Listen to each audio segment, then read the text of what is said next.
The showroom was a temple of excess, a place where only the world's wealthiest came to indulge in their superiority, a sanctum of aviation perfection where sleek private jets gleamed under the pristine glow of perfectly arranged lighting. Everything in the room was calculated for one purpose, to remind anyone who entered that they were in the presence of power, that these aircraft were not just expensive machines, but symbols of dominance, reserved for those who controlled industries, nations, and entire economies. The air carried the scent of fresh leather, polished wood, and subtle arrogance, all mixed with the quiet hum of soft classical music playing in the background, a melody meant to cater to those who saw themselves above the ordinary world. That was why, when the glass doors slid open and he walked in, the shift in atmosphere was instant and unforgiving. The salesman standing near the front counter had been engaged in polite but utterly insincere small talk with the client when he caught sight of the man in the reflection of the polished chrome display case, a shadow that did not belong among the tailored suits and diamond-encrusted watches. The conversation faltered as the salesman, a tall, immaculately dressed figure named Lucas Grant, slowly turned his head, his expression tightening as his sharp, practiced eyes took in the intruder. The man was dressed simply too simply. A loose-fitting jacket, dark jeans, worn sneakers that had seen better days. His hair, slightly unkempt, peeked out from beneath a faded baseball cap, his face partially shadowed, making it difficult to immediately recognize his features. He carried himself with an ease that didn't match his surroundings, walking forward as if he had every right to be here, as if the price tags meant nothing to him, but Lucas knew better. For a moment, Lucas just watched, waiting for the security guard positioned discreetly near the entrance to intervene, waiting for the mistake to correct itself before he had to lower himself to deal with it personally. But when the guard made no move, when the man continued walking further into the showroom, Lucas felt his irritation rise like a slow building fire in his chest. The arrogance, the sheer audacity of a nobody thinking he could just stroll into a place like this. Lucas took a slow breath, straightened his tie, adjusted the gold cufflinks on his sleeve, and stepped forward, a smile curling onto his lips, though there was nothing warm about it. "Excuse me, sir." Lucas's voice was perfectly measured, carefully controlled, every syllable laced with the kind of politeness that could easily snap into condescension if necessary. He positioned himself directly in the man's path, forcing him to stop, his own posture reflecting quiet authority, a silent warning that this conversation would not last long. "Are you lost? Because I have a feeling this isn't where you meant to end up." The man looked up at him, his expression unreadable, his dark eyes calm yet piercing, as if he was evaluating Lucas rather than the other way around. His posture remained relaxed, his hands in his pockets, his weight shifting slightly as if he was merely stretching his legs rather than standing in the middle of the most exclusive private jet dealership in the country. "No, I'm exactly where I meant to be," he said casually, his voice smooth, effortless, the kind of voice that didn't need to be raised to command attention. Lucas's smile didn't falter, but something about the man's tone unsettled him. "Right," he said, exhaling sharply as if he had just realized what was happening. He had seen it before, the dreamers, the ones who walked in hoping to breathe the same air as the rich, the ones who believed they could fake belonging simply by acting like they did. It was almost sad, really. Lucas glanced down at the man's sneakers, his faded jeans, the jacket that didn't fit the world he had just stepped into. He shook his head slightly, letting out a soft chuckle under his breath. "I see.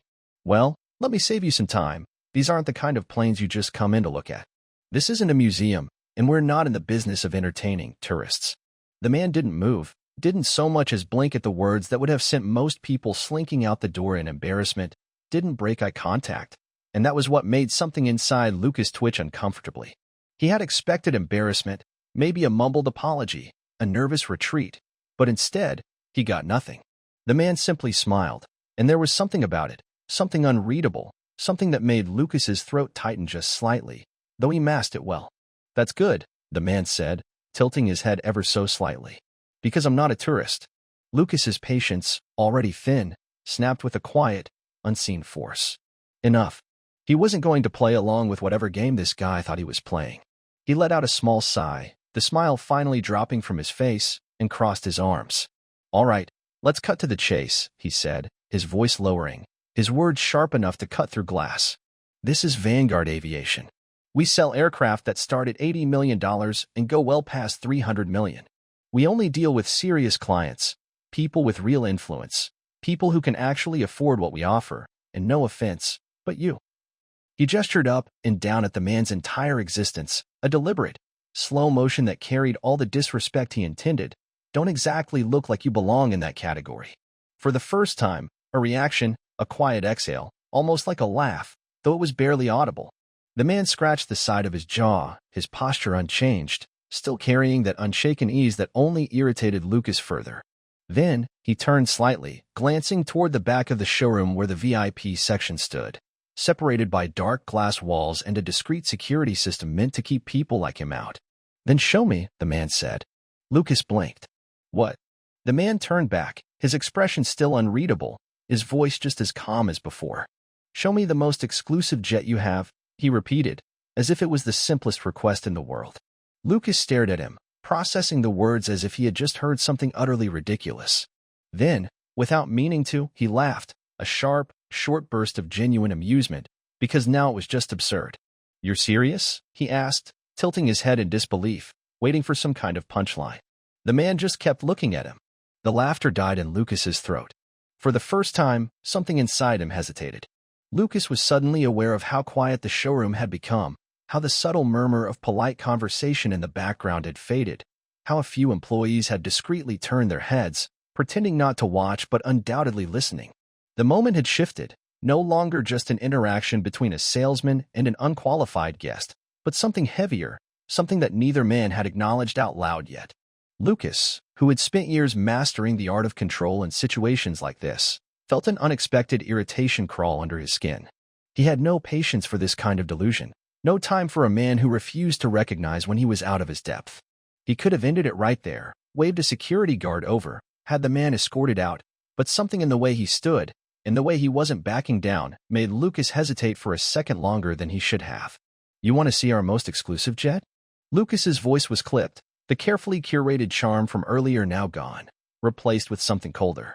He glanced around, as if to make sure others were hearing this, as if he wanted an audience for the moment when this ridiculous exchange would finally collapse under the weight of reality. "Fine. Let's not waste any more of your time." The sarcasm was deliberate, meant to put an end to whatever little game this was. He turned sharply, his steps precise and controlled, making sure to walk just fast enough that the man would have to keep up. If this was going to happen, it would happen on his terms. The VIP section of the showroom was separated by an unmarked doorway, the kind that required an access card just to pass through. Lucas reached into his jacket, retrieved his card with a practiced motion, and swiped it through the scanner without breaking stride. The door unlocked with a quiet beep, and he pushed it open, stepping inside without waiting to see if the man would follow. If he had any sense, he wouldn't. But, of course, Lucas heard the soft footsteps behind him, the measured, unhurried pace that somehow managed to irritate him more than it should have. Inside, the lighting was dimmer, deliberately softer, designed to make the aircraft on display seem even more dramatic. The first jet in sight, a Falcon LX-900, was parked on the elevated showroom floor, its sleek white body illuminated by overhead spotlights. Lucas didn't even glance at it. Instead, he strode past it toward a second aircraft, his voice carrying an edge of impatience. "This is the Aerolux 7500, fully custom interior, handcrafted leather, top-tier flight performance. $65 million, if you're interested." The man barely glanced at it. "Not the most exclusive one, is it?" Lucas exhaled sharply through his nose. He wasn't going to do this. He wasn't going to stand here, entertaining this ridiculous charade any longer than necessary. His pace quickened as he led the way deeper into the showroom, weaving through the perfectly arranged displays until they reached the farthest section of the VIP room, where the most high-end models were reserved for their real clientele. There, standing in pristine silence, was the Eclipse S9 Sovereign, a private jet that most people would never even see in their lifetime, let alone own. "This," Lucas said, finally turning back to face the man, his arms crossed as if issuing a silent challenge, "is the most exclusive aircraft we have. $190 million. Fully custom design, limited production, owned by exactly 6 people in the world. And I can tell you with absolute certainty that none of them walked in here looking like." He gestured vaguely toward the man, not even bothering to finish the sentence. The insult was already in the air. "So, unless you're prepared to make a real offer, I'd suggest we stop playing this game." The man was quiet.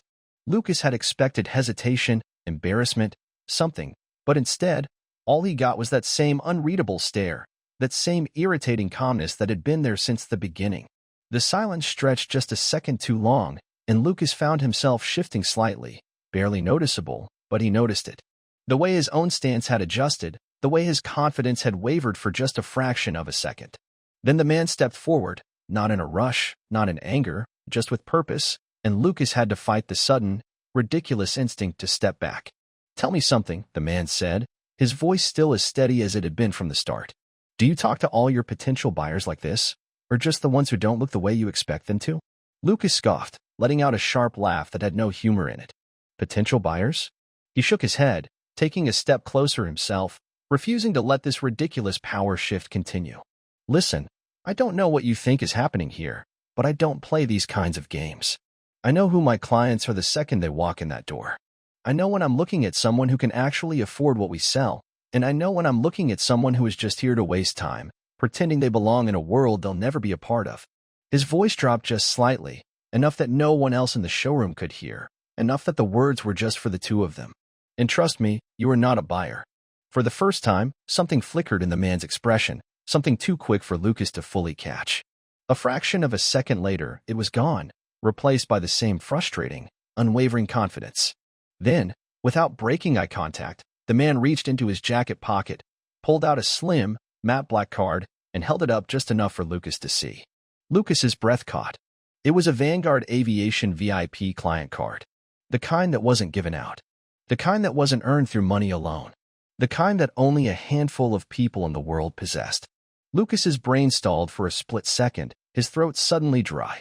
His eyes flicked from the card back to the man's face, and that was when recognition finally hit. It was like a slap, a cold rush of realization so brutal it almost made him physically step back. He knew this man. He had seen him before. Everyone had. Not in business magazines, not on corporate news channels, but in the kind of movies that had made billions worldwide. The kind of movies that every single one of their richest clients had probably watched at least once. The man raised an eyebrow slightly, waiting.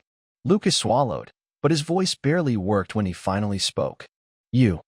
He couldn't even finish the sentence. Jackie Chan smiled. "So," he said, tucking the card back into his jacket. "Still think I'm in the wrong place?"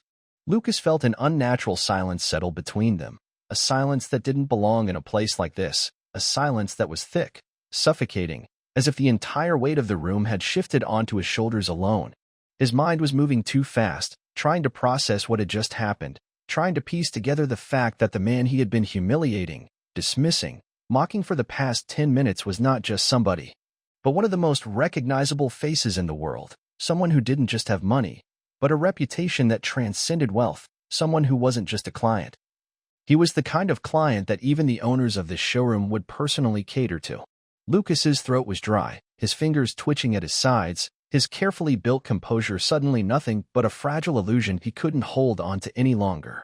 His mind screamed at him to say something, anything, to salvage the situation, but all he could do was stare at the spot where Jackie had tucked the card back into his jacket, his body rigid as if the wrong movement would make everything collapse even further.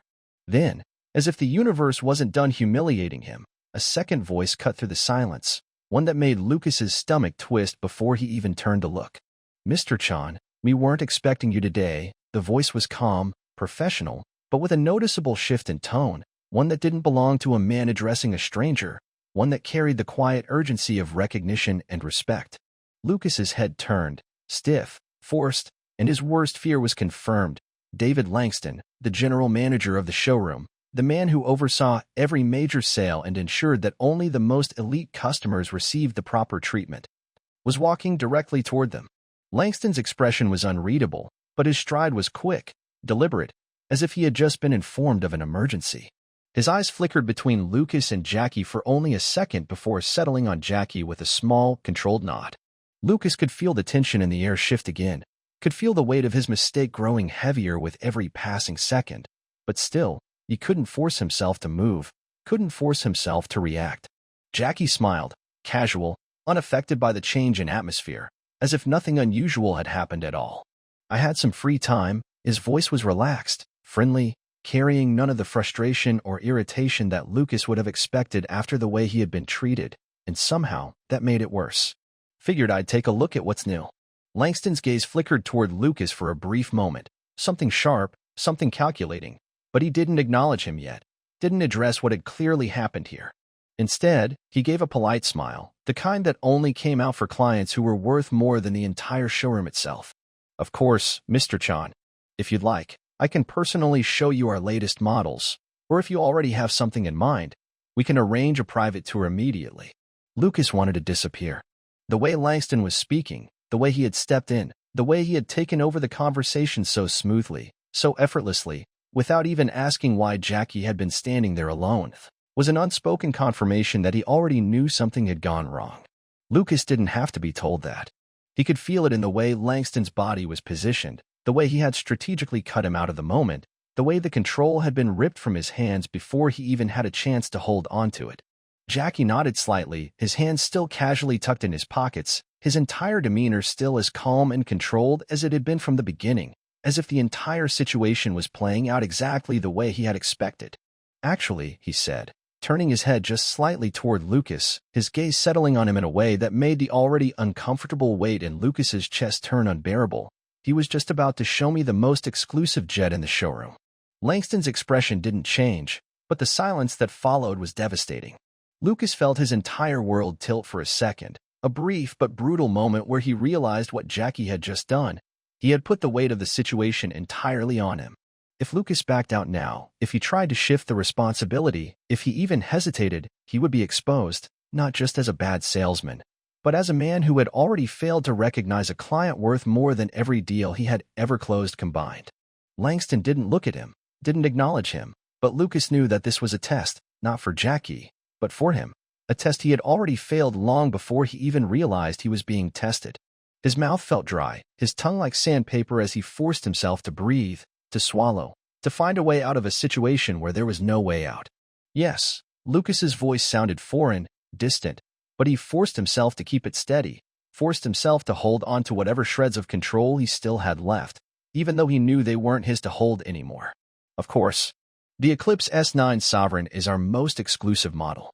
If you'd like, I can, he trailed off, realizing he had no idea how to end the sentence, realizing that for the first time in his entire career, he wasn't leading the conversation, he was barely surviving it.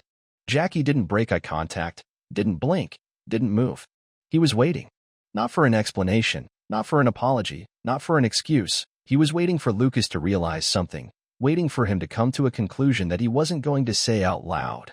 Waiting for Lucas to understand why this was happening the way it was happening. Langston finally turned to look at him, his face blank, unreadable, but his silence was louder than anything else in the room. Right this way, Lucas finally said, his voice just barely holding on to the last remnants of whatever authority he had left, and as he turned toward the aircraft, as he forced himself to keep walking, he knew that nothing about his career, about his position, about his status in the showroom would ever be the same again. Jackie followed, his pace unhurried, his expression unchanged, but there was something in the way he moved, something deliberate, something pointed, as if every step he took was a reminder of the fact that this had never been about a jet. Lucas wasn't sure if he had ever been humiliated so quietly before. Lucas walked ahead, his steps precise but heavy, each movement carrying the weight of his own failure, the realization that nothing he did now could undo what had already happened. Jackie followed at the same unhurried pace, hands in his pockets, his expression unreadable, but Lucas could feel his presence, could feel the quiet scrutiny that came with every step. As if Jackie wasn't just walking toward the jet but was waiting to see if Lucas would break before they got there. Langston trailed slightly behind, silent, his posture relaxed but his eyes sharp, watching everything. They reached the Eclipse S9 Sovereign, the pinnacle of luxury aviation, a jet designed not just for convenience but for status, a plane that only a handful of people in the world could claim to own. It was a masterpiece of engineering, a symbol of absolute exclusivity, a machine built for those who didn't ask about price tags because the cost didn't matter. Lucas had sold plenty of high-end models before, had walked dozens of billionaires through these presentations, had mastered the art of making them believe that owning one of these jets wasn't just a purchase. It was an unspoken declaration of their superiority. But now, standing here, facing the man he had just spent the past 10 minutes belittling, Lucas felt like he had lost control of a situation that he had been certain he was leading. "This is the Eclipse S9 Sovereign," Lucas finally spoke, forcing his voice to remain steady, ignoring the tightness in his throat. pushing away the lingering echo of his own arrogance from just minutes ago. Fully custom interior, extended range, the highest level of privacy and comfort available in private aviation. It's one of only 6 in the world. He could feel his own words working against him, could hear the contrast between how he had spoken earlier and how he was speaking now, could sense the shift in power that he no longer held. Jackie nodded slightly, his gaze moving across the jet, taking in the details with quiet interest. What's the current price? His voice was calm, casual, as if they had never had the previous conversation, as if he hadn't just forced Lucas to question everything he thought he knew about the people who walked into the showroom. Lucas swallowed. 190 million. Jackie let out a soft breath, nodding again, as if considering, as if truly weighing whether this jet was worth his attention. And what's the waiting period for a fully custom model? Lucas hesitated, hating the way his own discomfort was bleeding into his voice, knowing that every second of his hesitation was making it worse. It depends on the specifications, but for a new order, usually between 14 to 16 months for full customization. Jackie hummed thoughtfully, his eyes still on the jet. And then, slowly, he turned back to Lucas. You said earlier that I don't look like someone who belongs in a place like this. Lucas felt his breath hitch. Jackie's tone hadn't changed. It wasn't confrontational, it wasn't mocking, but it wasn't just a question either. It was a reminder, a deliberate shift back to the moment Lucas had been hoping would be buried under the weight of everything else happening. Langston didn't move, didn't interfere, but Lucas could feel him watching, could feel the silent judgment radiating from him, the disappointment, the understanding that this wasn't just about how he had treated Jackie. It was about what that treatment said about him as a salesman, as a professional, as someone who was supposed to represent the highest level of service in an industry built entirely on reputation. Lucas's hands twitched at his sides. He knew there was no way out of this, no perfect answer, no carefully worded response that would erase what had already been said. He had misjudged Jackie Chan, not just as a customer, not just as a man with money, but as a person who had the ability to turn this entire situation against him with nothing more than patience and silence. Lucas started, but the words felt useless, empty, too late. Jackie didn't let him finish. Let me ask you something. His voice remained just as steady, just as controlled, as if he wasn't even speaking for himself, but for every person who had ever walked into a place like this and been dismissed before they had the chance to prove they belonged. If I wasn't who I am, if I didn't have money, if I didn't have influence, if I was just a guy who walked in here because he loved planes, because he wanted to dream a little, would you have treated me any differently?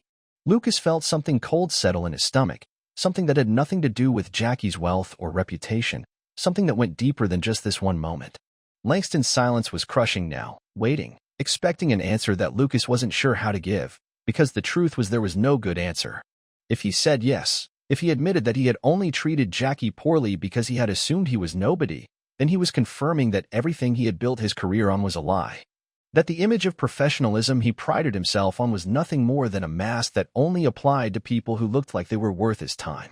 If he said no, if he pretended that it had nothing to do with Jackie's appearance, then he would be lying. Not just to them, but to himself. The worst part was, he had done this before.